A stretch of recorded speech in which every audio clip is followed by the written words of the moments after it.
महाराज जी ने 5 तत्वों से बनाया है हम सबको। कितने तत्वों से? कौन कौन? पृथ्वी, आकाश, अग्नि, वायु, अग्नि, वायु और जल। इन 5 तत्वों से मिलकर के हम आप सभी बने हैं। और महाराज प्रश्न उठता है कि ये 5 तत्व प्रकट कहां से हुए उस समय जब जल ही जल था। तो महाराज ये 5 तत्व हम आपको जवाब देते हैं, कान खोलकर सुनना। देखो आज जल्दी तो नहीं है किसी को, हाथ उठाओ जरा जिन्हें जल्दी हो। चले आप रोड तो खोलो है, हमें कोनो दिक्कत नहीं। तो भगवान आपको हम बता रहे थे 5 तत्व कैसे प्रकट हुए। महाराज देखिए अद्भुत बात, 5 तत्व कैसे प्रकट हुए। 5 तत्व भगवान नाम से प्रकट हुए। भगवान नाम से। भगवान नाम में कितने अक्षर हैं? कितने अक्षर हैं? कितने? 4 5 हैं भैया।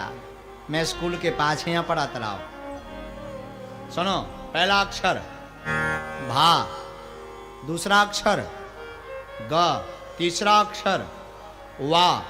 बड़ा वा है तो आ की मात्रा पड़ी जाएगी, सो आ। और 5वां अक्षर ना, सो हो गए भगवान। हो गए 5। अब सुनो 5 तत्व प्रकट। पहला अक्षर कौन सा है? भा से भगवान। भगवान अक्षर में भा पहला अक्षर है। भा से हुई भूमि प्रकट, पृथ्वी प्रकट हो गई। दूसरा अक्षर गा, गा से हुआ गगन प्रकट, आकाश बन गया। तीसरा अक्षर वा, वा से हुई वायु प्रकट, हवा आ गई। चौथा अक्षर आ, आ से हुई अग्नि प्रकट, तेज आ गया। और 5वां अक्षर ना, ना से नीर, नीर माने जल। ये 5वां तत्व प्रकट हो गया। ये 5 तत्व ऐसे प्रकट हुए भगवान नाम से। हम नहीं कहते हैं, बड़े बड़े महापुरुष कहते हैं।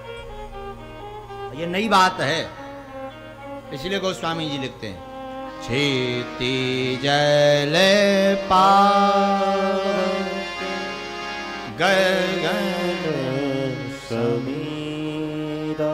इसके बाद मनु शतरूपा से सृष्टि का विस्तार हुआ। मनु महाराज के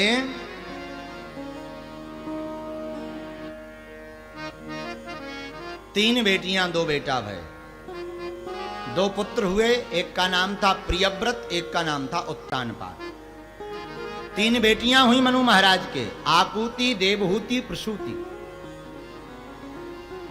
इसलिए हम सबको मानव कहा जाता है, क्योंकि हम मनु पुत्र हैं, इसलिए मानव कहा जाता है। और प्रियव्रत, उत्तानपाद भय। एक दिन मनु महाराज ने ब्रह्मा जी से प्रार्थना की कि महाराज मैं सृष्टि का विस्तार तो करना चाहता हूं, परंतु कोई पृथ्वी का ही हरण करके ले गया, करूं क्या? तो कौन ले गया पृथ्वी का हरण करके? हिरण्याक्ष। हिरण्याक्ष नाम का राक्षस पृथ्वी का हरण करके ले गया और जाकर के समुद्र में रख दिया।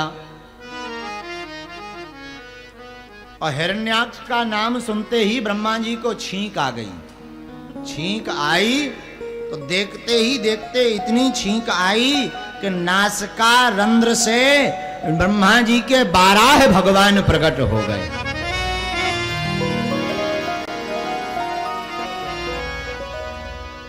बारह भगवान प्रकट भये। देखते देखते विशालकाय शरीर रख लिया। तो हाथ जोड़ करके विदुर जी पूछने लगे महाराज ये हिरण्याक्ष कौन है? बोले ये महामुनि कश्यप की बहुत पत्नी है, दिदिति, अदिति, धनु, काष्ठा, सुरसा। ये महामुनि कश्यप की पत्नी हैं। उनमें कश्यप मुनि की एक पत्नी थी जिनका नाम था दिति। एक दिन दिति देवी शाम के समय कश्यप मुनि के पास आई और रति याचना करने लगी, भोग वासना की याचना करने लगी। तो कश्यप महाराज ने समझाया देवी ऐसा तमो घोर बेला, अभी संध्या का समय है और संध्या के समय ना तो भोजन करना चाहिए संध्या के समय ना कलेश करना चाहिए, संध्या के समय ना गाली बकनी चाहिए, संध्या के समय वासना कार्य भी नहीं करने चाहिए। बोले क्यों? संध्या के समय भोले बाबा अपने गणों के साथ पृथ्वी पर विचरण करते हैं, पाप लगता है। तो देवी अभी नहीं, पर नहीं मानी।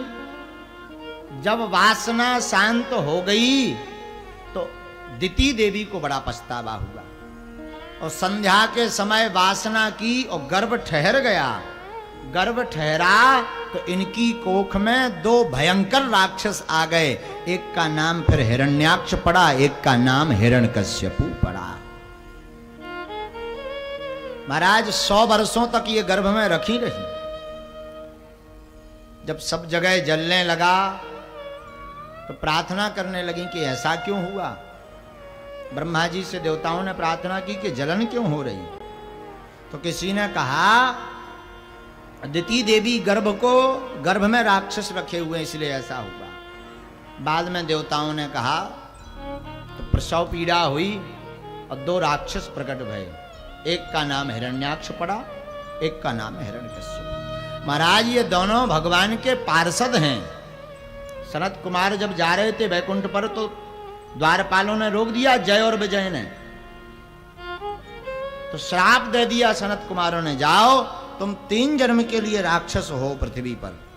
तो ये दोनों पार्षद ही, भगवान श्री हरि के पार्षद ही हिरण्यकश्यपु हिरण्याक्ष बनकर आए। भगवान सनत सनंदन सनत कुमारों से प्रार्थना करते, एतौ तौ पार्षदौ मह्यम जयौ विजय चा कदति कृत्यमाम यद्यो महन् क्रातामतिक्रमम्। ये हमारे दोनों पार्षद हैं, पर श्राप तो दे ही चुके थे। वही श्राप के कारण ये हिरण्याक्ष और हिरण्यकश्यपु बने। जब हिरण्याक्ष बड़ा हुआ तो एक दिन लड़ाई करने के लिए गया। बोले आज हाथ में बड़ी खुजली हो रही, चलो कहीं युद्ध करें। तो हिरण्यकश्यपु हिरण्याक्ष दोनों गए। देवता जितने थे सब सीट खाली करके भाग गए। इंद्र भी भाग गया। रास्ते में नारद जी मिल गए, सुभीना पकड़ लिया। ए बाबा कहाँ नारायण नारायण लगा रखा है, जरा मल्ल युद्ध करके बता, लड़ना धड़ना जानता है, हमारे हाथों की खुजली मिटा। नारद जी समझ गए इनके हाथन की खुजली खतरनाक है, कहूँ हमारे पुरजा के पुरजा ना ढीले कर दे। नारद जी हाथ जोड़ के भैया बोले, भैया मैं 1.5 हड्डी को आदमी, मैं का जानो तुमसे लड़बो, मैं तो सीताराम जब्बे 12 आदमी। भैया तुम्हें ज्यादा ही लड़बे को शौक है तो हम तुम्हें एक आदमी जुड़वाएं दे रहे जो तुम्हारी खुजली मिटा सके। बोले कौन? बोले श्री हरि विष्णु। बोले वे मिले हैं कहाँ? बोले मिलता ही तो है नहीं है। बोले करें कहा कि वे मिल जाएं? बोले एक काम करो तुम अनार करो, कछु शैतानी करो मिल जाए। का शैतानी करिए? कछु बड़ियाई कर, हल्के पतरे में उन्हें कोनो फर्क नहीं पड़ा। का करिए? बोले एक काम कह नहीं करे, जब पृथ्वी लोग पृथ्वी यहाँ लेके भाग जा। हिरण्याक्ष बोलो जा बात सही कही। सो हिरण्याक्ष ने पूरी जब पृथ्वी जितनी दिख रही ना गोल, जितनी बताऊ थे जैसे विज्ञानक आगे की लगे, अब जब पूरी गोल पृथ्वी हिरण्याक्ष ले गो और जाके एक जगह धर दी समुद्र में। अब पृथ्वी नहीं बची। सो भगवान बाराह गए। भगवान बाराह गए और हिरण्याक्ष से लड़ने लगे। द्वंद्व युद्ध होने लगा। और द्वंद्व युद्ध होने लगा तो देवता ऊपर से देखने लगे, भैया बढ़िया रहो,